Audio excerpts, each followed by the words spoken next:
The following is a Comfortably Zoned Radio Network production. Thank you, Tally Olson. We are back. New York City baseball, past, present, and future. I'm Ralph Tyko with the Comfortably Zoned Radio Network, and we have a full house tonight. Marty Rose is here. How you doing, Mert? I'm doing well, better than the Jaguars, but that's another story. For another I know. You know, you live in a city, you become attached to the team, even if it's not your team.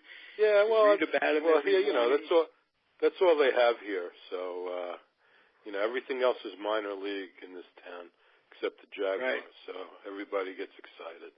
Yeah, it was a good run, but you know, they weren't beating New England. Sorry. What do you think? I'll just ask you real quick because you watched the game intensely. What do you think? Will it be Philadelphia or New England? You know, I've been watching New England for so long. I think Philadelphia's got a really strong team, but I could never go against New England. Being a Jets fan, I just seen it too many times. Right. New England does such a good job. Now you're going to root against them, strength. but you're not going to bet for them. Bet against this them. is true. Right. Very true. They've killed the Jets over the years. Almost worse than Miami, but that's for another vomitorium. Exactly. Robert Deininger, you were on the DL last week with flu. You're back and on the upward recovery cycle, as it were. Yes, thank God. Okay. It was brutal. What is it? Did you go in for antibiotics, or you just gutted it out? I gutted it out. It came on real quick, too. I felt all right, and then later that day, all of a sudden, it hit me. I'm sorry you went through it. Robert Cole, you're in Florida, and you're healthy. Yes, sir. Okay. Far from Jacksonville. Where exactly are you? Okay, I'm in Dunedin. What's real near and close to that? That I recognize it as a spring training site. It's in the Tampa Bay area, between Clearwater and Tampa. Oh, okay. Beautiful country. Florida's great. I'm a little partial to California. As Mert knows, I've been out here more than 2/3 of my lifetime now. It's getting to be long time. Yeah, a long time.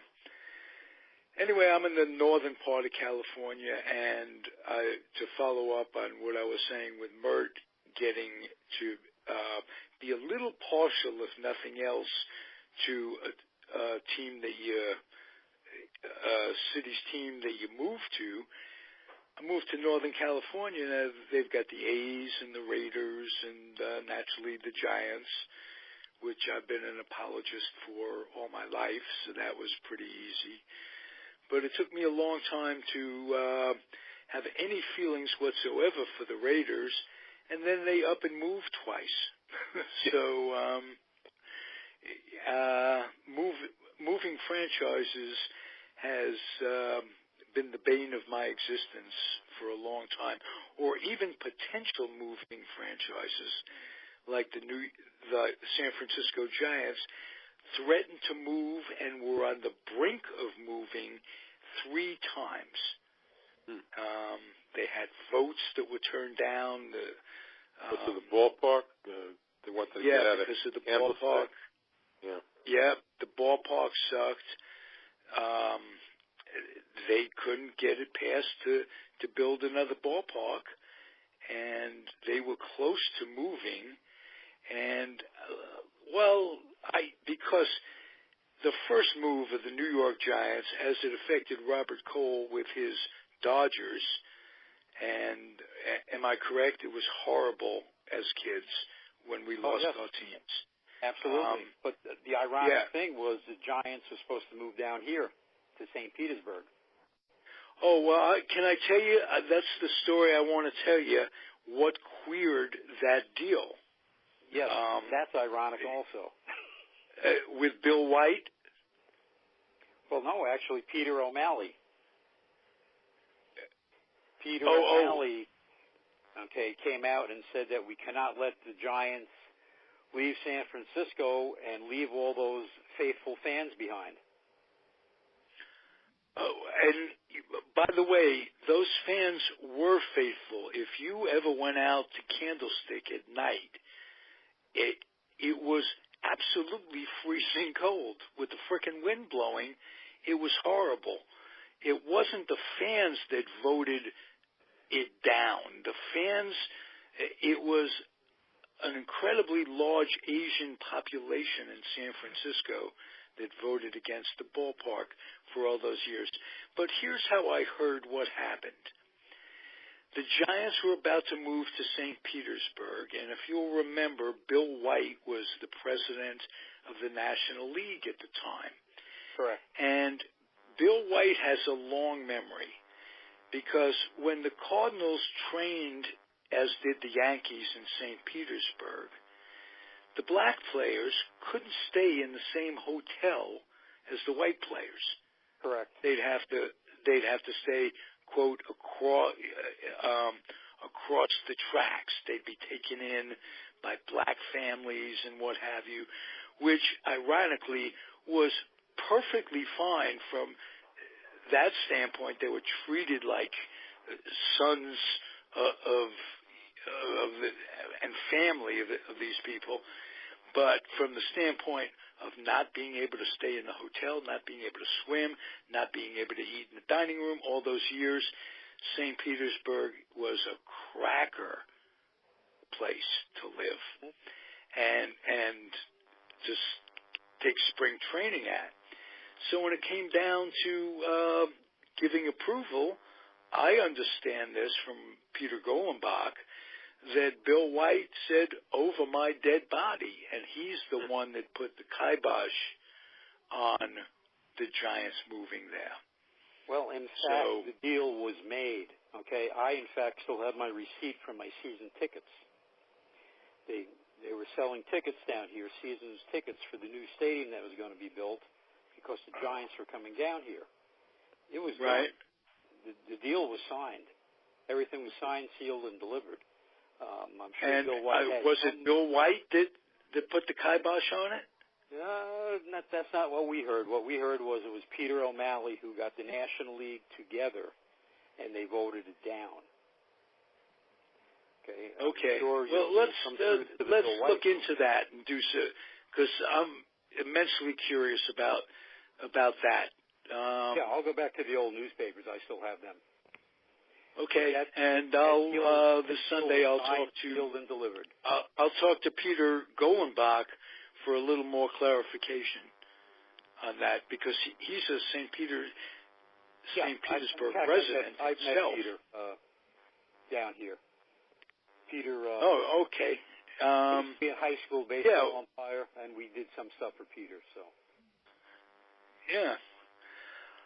Okay. Let's talk a little Mets.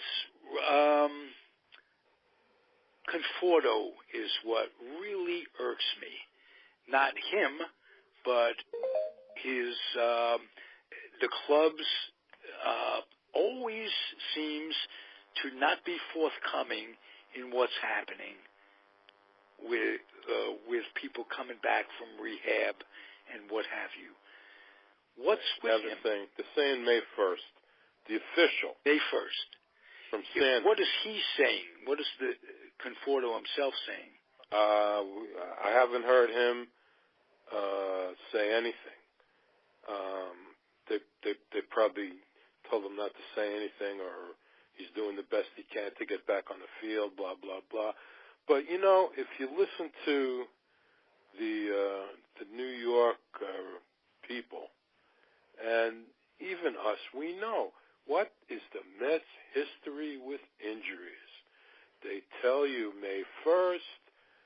You'd be lucky if it's May 15th, maybe June 1st. People are going August 1st, like half kidding, right. but not,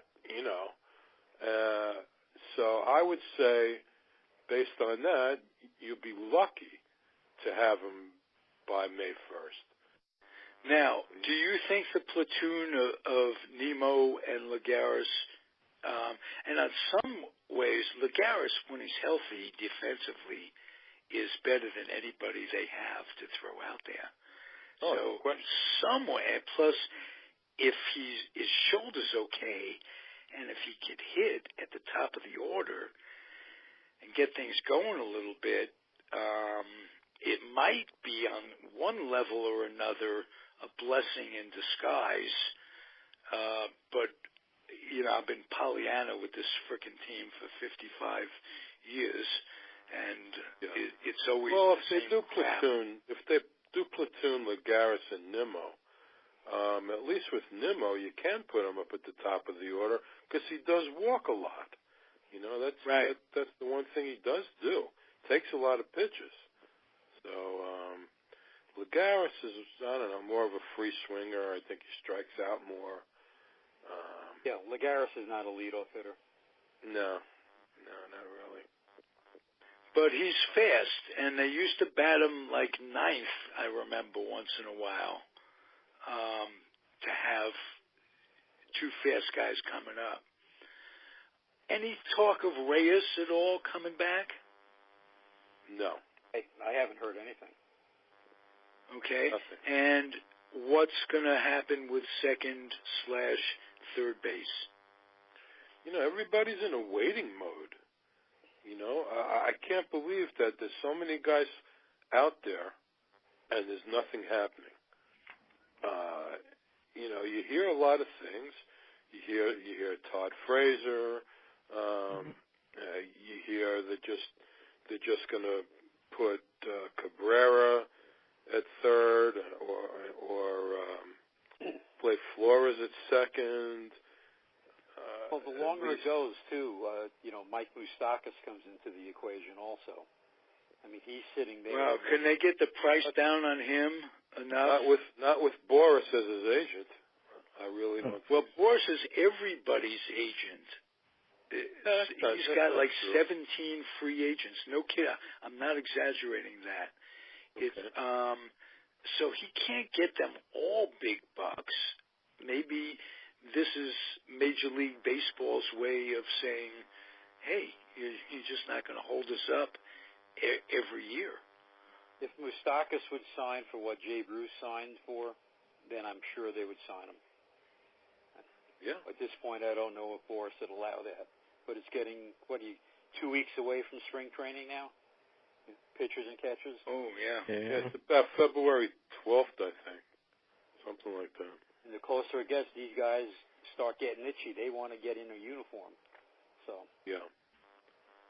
Sure, they want to know so where they're going to be. They're going to move their family. And it's all monopoly money. Do they really give a damn if they make $47 million or $43 million? And you would think that that's an exaggeration, $47 million, but it isn't. that kind of. How much does the money really play into it? How much do they get to keep after $44 million? Tax-wise is what I want to know. And let me ask you. There's a lot of other stuff going on also. You got, especially with the Yankees, they want to stay under this 197. Yeah. To not go over that tax. Have that tax number reset for them next year, so they don't have to pay, $1.50 on every dollar they spend, which is absurd. I was reading today in the Milwaukee newspapers that supposedly the Brewers are working on something with the Yankees for Ellsbury, but the Yankees would have to give them one of their top prospects as well. Yeah, but if the Yankees ate some of that money, which they would have to, that would count against their cap, right? That would count against, yes. No, but if they're going to throw in a prospect, they may not be eating the money. Correct. correct. Now, that's an awful lot of money for a player that's pretty much washed up, in my opinion. I think he's got something left, Mert. I wouldn't have minded before they got Bruce. I wouldn't have minded them going for Ellsbury. He's only like 31 or 32. Yeah, no, he still has upside. It's just that if you put him in a ballpark like Milwaukee, I think you'd see a resurgence. Plus, he didn't have the crowd on his case every game as well either. Yeah, that's true. You know, it's funny. I remember him as really being good with the Red Sox. Well, that was a mirage year. You know, he had that one really big year, which happened to be his walk year, and that happens with so many of these guys. Right. Which just makes a fan feel ripped off. You know, these guys have cruised along for 2 or 3 years, and then they get a walk year, and they go nuts. They make big bucks again. The other thing is next year you got bigger names. You got bigger names coming out free agency next season. You know? Yeah, Bryce Harper among them with Clayton Kershaw. Yeah, and Manny Machado. Machado too. Yeah, quite a few. So I'm gonna give away. Lenny said this. Lenny Randall and I were talking on the air the other day, and he said, just between you and me, he says that he's heard that Bryce Harper wants to be a Met. What? I wouldn't believe that. Okay. Why would he want to do that? Yeah. I don't. He's getting it from Dusty. From Dusty Baker. Dusty Baker. That's where he got the information that Bryce Harper wouldn't mind being a Met. Well, I'll tell you, the only way he becomes a Met, even if he wants to, is if Fred Wilpon and his cohort there, Cats, if they drop dead, and then the kid sells the team. Bird, I've been praying for people to drop dead all my life. It doesn't work that way. That sounds to me more like they're trying to get the Yankees interested in it than that he really wants to go to the Mets. I tell you, he's got a swing built for Yankee Stadium. I don't know. I don't know how he can be a potential signee of the Yankees when they're going to have to come up big for Stanton, not Stanton, for Sanchez. And Judge. Right. To say nothing of guys that are really on the brink of breaking out, like Hicks, for instance. I think Hicks is going to have a tremendous year. I really hope so. He stays healthy. Yeah. Yeah, that's a big if. But I can't see how the Yankees will be able to satisfy all those guys and the Bryce Harper.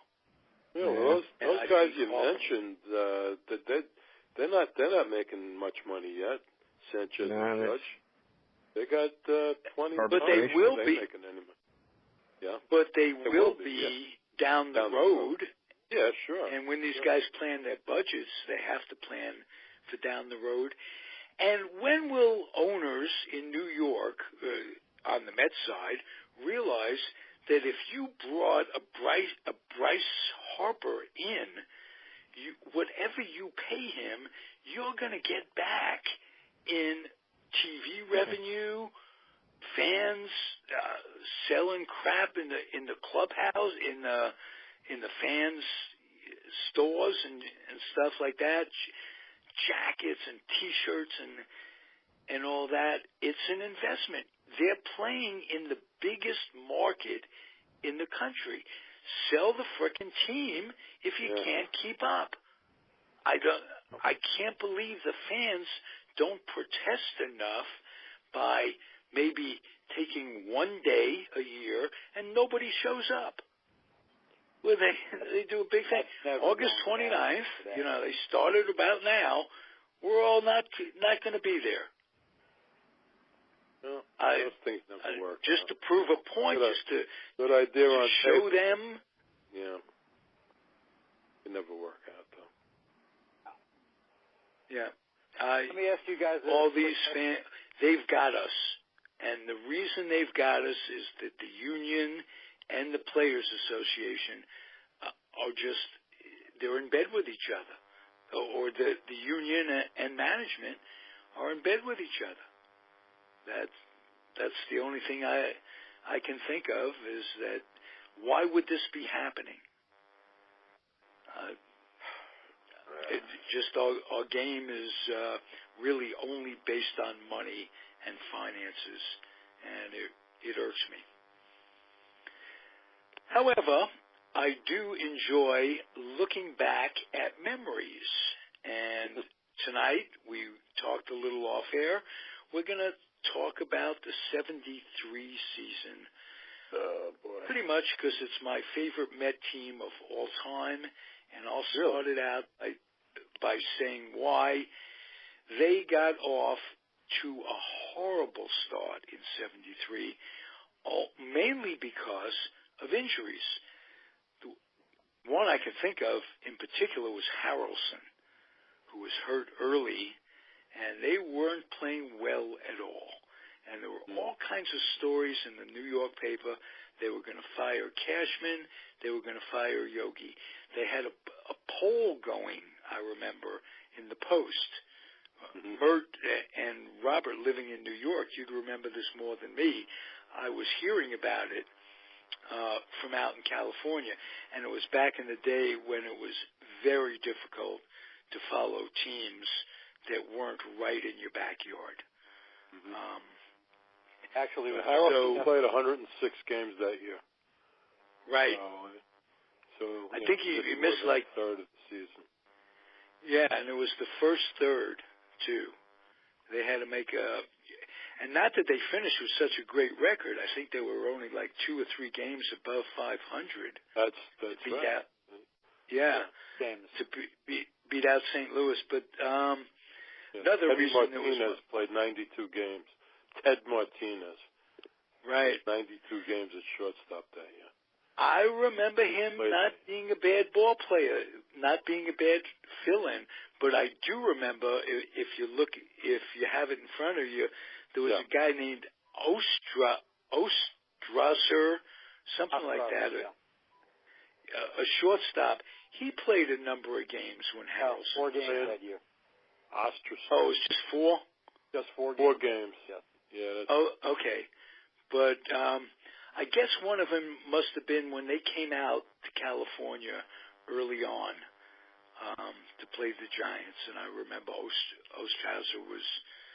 Have to look that up. You could go back now on the computer, and you could find any game that you're interested in and get a box score. What's that website, Robert? Well, RetroSheet.com. RetroSheet, one that I use all the time. And they've redone play-by-play for almost all the games as well. Wow. Oh, really? Yes. Whoa. You can go to any year, look up a game, and they'll give you, you know how in the old Daily News and the Post they used to give you the play-by-plays? Okay. I thought, I was thinking you hit a link and you'll get Lindsey Nelson announcing a game. Well, actually, you can get a lot of those games on YouTube. I've got. Yes, you can. I've got a ton. Yes, many more than in the old days when there were a very limited amount. Yeah, and not just the Mets, all teams. Oh, yeah. YouTube is incredible. That guy Ostrasser must have really made an opinion on you because he only had 5 plate appearances the whole year. Okay, well, if you have the ability right now to look at RetroSheet, I'll bet you that one of the games that he played in, at least one of the games, was early on when the Giants came out, when the Mets came out to play the Giants. Beginning of the year 73? In the year 73. Okay. So we'll check that out. Yep. that just gives everybody out there an example of how easy it is. Not that it's particularly easy, but to get information on the internet. When we were kids, it was unbelievable. The sporting news was the best we could do, and it was great. No question about that. But it always came a week after the last box score in there got to your house a week later. Yeah. And, but I can't complain about if it weren't for the sporting news. At the time, it was very great. Yeah. Oh, I'm looking at trade this team. paper for baseball. Mm-hmm. It was great. Yeah. Yep. You know, John Milner led that team with 23 homers and 72 RBIs, and Rusty Staub had 76. Can't believe they still won that. Well, take a look at their center fielders. Willie was just about, I think that was his last year. 211. Yeah. 211. Don Hahn was one of the guys that would fill in. A guy that I got to know a little bit in Sacramento later on. He was the hitting coach for UC Davis. Was Rich Childs. He played a little center field for them. Yes, and he did. A guy named Don Schneck, another guy. Dave Schneck, yeah. Dave Schneck, right? Dave Schneck.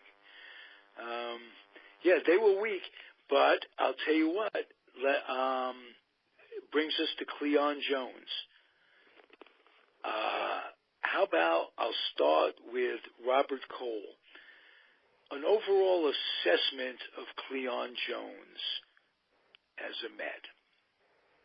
Okay, well, Cleon was probably the first young superstar Met. You know, we started hearing about him in the minor leagues, and we started seeing him in the Daily News and the Post. They were following his career, and they brought him up.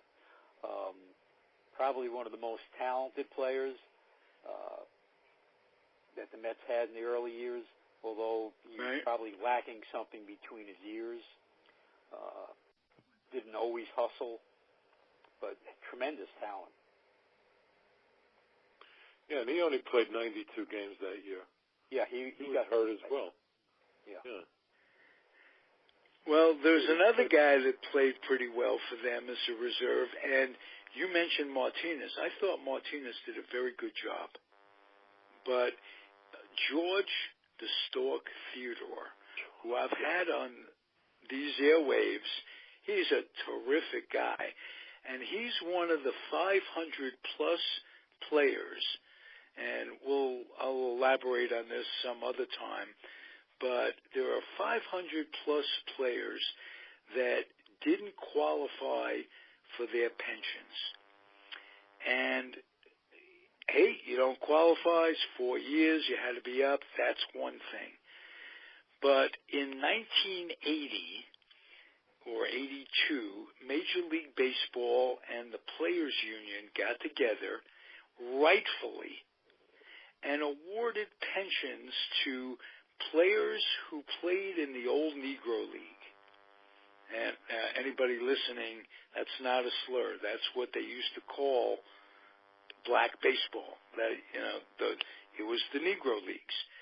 And they awarded pensions to players who played and didn't have the opportunity to cross the line. So rightfully, they should have been given compensation. It wasn't much, but it was something. Well, what they didn't do was take care of the players some of whom had a significant part in the history of baseball. Theodore was one, a guy named Jimmy Quails, if you guys remember. He broke up a no-hitter. He broke up a no-hitter of Tom Seaver's in the ninth inning. And he's one of those guys that doesn't get a pension. The list goes on, and a fellow by the name of Doug Gladstone happens to be from Jackson Heights, Mert. Oh, yeah. Went to PS 145 and or junior high school 145, Joseph Pulitzer, and credits that school for giving him the inspiration to be a journalist. And he's a terrific writer. He wrote a book called A Bittersweet Cup of Coffee, and he interviewed all these guys, and he's been trying to get the association, the union, to come around to this, and he's going to have a podcast on the network, and we're going to interview a lot of these old guys and find out about their lives. I've interviewed 4 or 5 of them. One was a guy named Aaron Pointer. If the name sounds familiar, he's the brother of the Pointer sisters. And he got a cup of coffee, more than a cup of coffee. He didn't qualify for his 4-year pension, but he was up with the original Houston Astros for 2 or 3, maybe 4 years. He might have even become a Colt. And he went on to be an NFL ref. And for one reason or another, he just didn't, not one reason or another, he just didn't play 4 complete years in the bigs. And he doesn't need the pension. He says, it's not for me, it's for the others that really need it. There are a bunch of fellas out there that are indigent and aren't getting treatment for their physical problems. They can't afford insurance. I'll give you one. He was traded for Gil Hodges for the Washington Senators. When the Mets wanted to make him the manager, they gave up. And do you know who he was, guys? Oh, Robert? Pitcher. He was on Seaver's rookie card. They shared a rookie card together. Yeah, and his name is Bill Dennehy. Right. Oh, yeah. Okay. Right. And he's one of those, one of the 500 plus that the pension, I keep saying that the association is ignoring. And you know how much bucks that union has? It's the strongest union in the world. They have $2 billion in escrow. I mean, $2 billion. Just incredible, and they won't give these guys a bone. And they not only that, the little that they have given, there was a little that they did come up with. It doesn't take care of their spouses in the event that they die. Now, let me just compare that to what the union does for the current players today. Do you remember there was a Yankee that played one game, his first game of the year? He ran into a tarp or something, broke his ankle. Yeah. Yes. Yeah. I can't think of his name. But he gets, because he had one plate appearance, he gets access to medical care, to the group insurance for he and his family for the rest of his life. One plate appearance. Love it. So, and they can't come up with help for God. There are literally, I use Dennehy as the result of diabetes or something. He's lost his eyesight. He's not getting proper care. Part of history. Yeah. It's a humanistic thing. So on behalf of the station, not everybody on the station agrees with that either. But on behalf of me, let's put it that way, I'm going to do everything I can to bring it to the attention to as many people as possible. So good. Okay. Also, I found your boy Brian Ostrasser. Yes. Okay. He played in 2 games in San Francisco, one on August 11th, one on August 12th. Wow. On August 12th, he started his first major league game. But like I said, he had 5 total at bats, no hits. I don't know which game I went to, but I certainly didn't go to both. I was living in Sacramento, and I wasn't going to, drive 80 miles each way not that it's that long a drive, but I didn't go to both games. I went to one. I have to say I have an incredible memory. I haven't been able to find my keys for 3 days. Where I left them, I don't remember. but if I can remember back that far, wow, incredible! And thank you. You worked that computer pretty well, young man. Oh, thank you. You're not a dinosaur at all, like most of the folks our age. Oh, you can't be anymore. We couldn't be doing this if we didn't keep up with it. Oh, I was definitely forced into it. And between the internet, Comcast, I could have days where it makes me crazy go nuts. So, but you just gotta keep it. Oh, we could never have anything like podcast, internet, radio. This is terrific. So I'm glad we lived this long. Yes. Right. Robert, how old were you in Robert Deininger, how old were you in 1973? It'd be another 3 years before I was born. Mere baby. Yeah. Yeah. Hey, we're babies. Let me tell you something. I've had, since doing this network, I've interviewed 5 guys, and you could, if you go to the website, one of them was Irv Noren, one of them was Bob Wolf, who since passed away. That was a good one. Bob Wolf I listened to. I listened to the Ralph Terry one last week. That was very good. Really he's not 90, but he's 82. That's why I say we're babies. This guy, Ralph Terry, is 82 years old. He lives in, I think in the Midwest, Kansas or something like that. It's cold as heck. How's that? Did pretty well. And he was out the day we did the interview. He hit 150 golf balls in the snow. He's 82 years old. A former Met, ended up his career. If he didn't end it, he played a little bit or pitched a little bit for the Mets. He was over it by then. But fascinating guy. Made the senior circuit after retiring. Yeah, the golf circuit.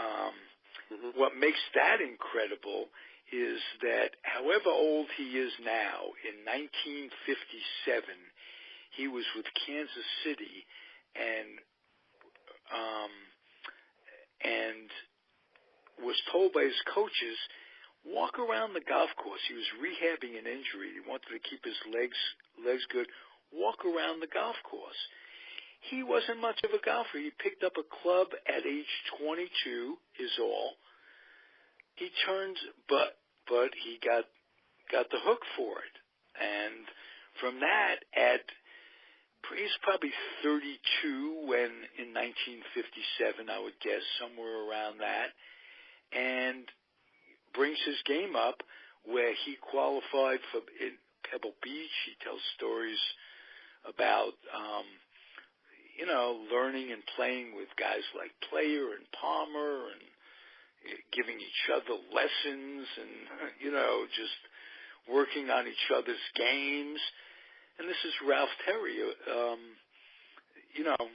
baseball player. I admire two-sport athletes quite a bit. And golf, I've come to find out over the years, is definitely an athletic event.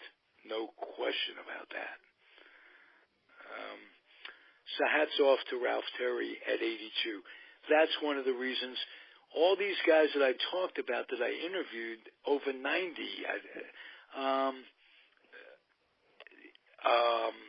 they had their marbles.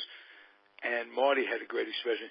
Yes, they have their marbles, but does their sack leak? I remember the sack they keep the marbles in. That can't leak to keep it going. So we are gonna keep our seichel, so to speak, our brains, well into the 80s and 90s. Let's go for that.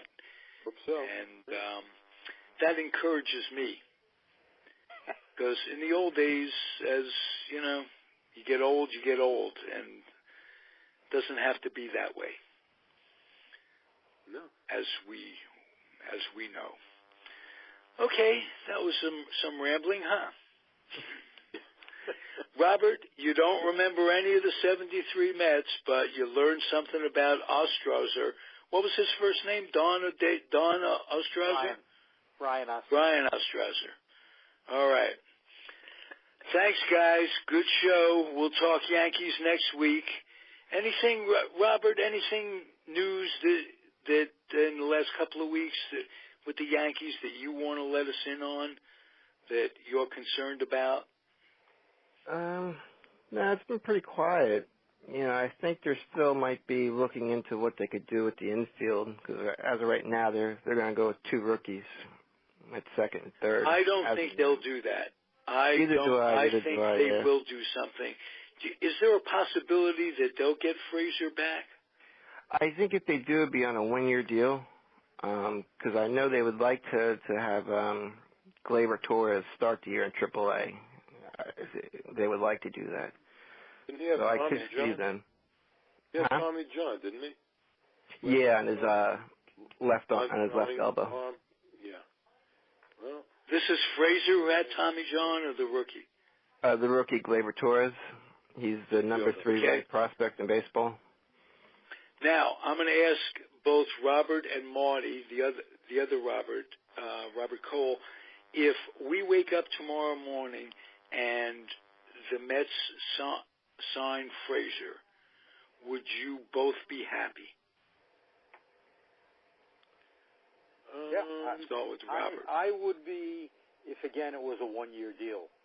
I can't see going too long with him. One-year deal, I think, would be fine. Yeah, I agree if he wants to take 1 year. Yeah, the guy that I would like to see them get is Eduardo Nunez. Yeah. Yeah, that would be better. Is Baltimore trying to trade Machado? Because I heard something about him. Yeah, they were, but he's coming up to his walk year, so that's why they were trying to trade him. Yeah, nobody wants to give them much of anything. Yeah, just for 1 year right, rental. because for 1 year, that's right.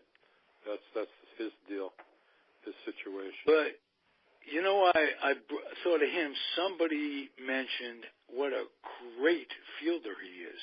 I didn't have any idea of that, but apparently he is as good as anybody in baseball right now. He's actually a shortstop, and that's where he wants to play again. And that was one of the. Oh, really? Yes. He came up as a shortstop. He's actually a shortstop. And in order to get him in the lineup, they asked him to play third, which he's doing. but he's made it known that his next stop he wants to be back at shortstop. Yeah. Have to say it's nice to have Cabrera as flexible. Speaking of guys who could play two positions, that if they get a third baseman, he'll go to second. If they get a second baseman, he'll stay at third.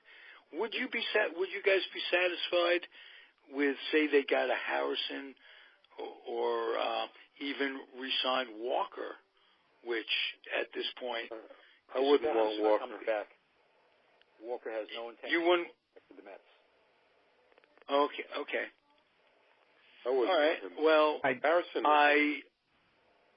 Would you be satisfied with if they signed any second baseman, or even if they end up keeping Flores at second baseman, which I wouldn't at second baseman. I wouldn't be satisfied with that defensively. But would you guys be satisfied with Cabrera as your third baseman? Yeah, I would. I mean, again, it's going to be a one-year deal. I think he can play third. The problem with him was at shortstop, he was getting injured a lot. Yeah, well, he's definitely not playing shortstop. No. Harrison would be nice, but I think the Pirates want Nimmo, and Correct. from what I heard, one of the reasons they didn't make the McCutchen deal was because they wanted Nimmo, which sounds ridiculous, but then again, he's also coming up to his walk here, McCutchen. So, and he is also becoming, as the Giants proved by slating him for right, he's become a corner outfielder. Not that he wouldn't be decent in center field, but you got Bruce, you got Cespedes. To be honest with you, I think Conforto is probably a better right fielder than a center fielder, but he was very decent. I will say that, and he has a good arm. Another guy who's out there too is Brandon Phillips. Yeah. Yet. Oh, I like him. Yeah. He was available in Cincinnati all those years. That would be very nice. But one could dream. If I was going to dream, though, it would be dreaming of an upgraded catcher at catcher. That's I've seen enough of both of those two guys. Jonathan Lucroy is available also. Jonathan Lucroy hasn't signed with anybody. That's the guy they were trying to get a couple of years ago. Why were you down on him, Marty? Because his statistics every year have been worse. Every year. Look it up. Okay. You almost expect not to get that much hitting from a catcher. Is he decent at all?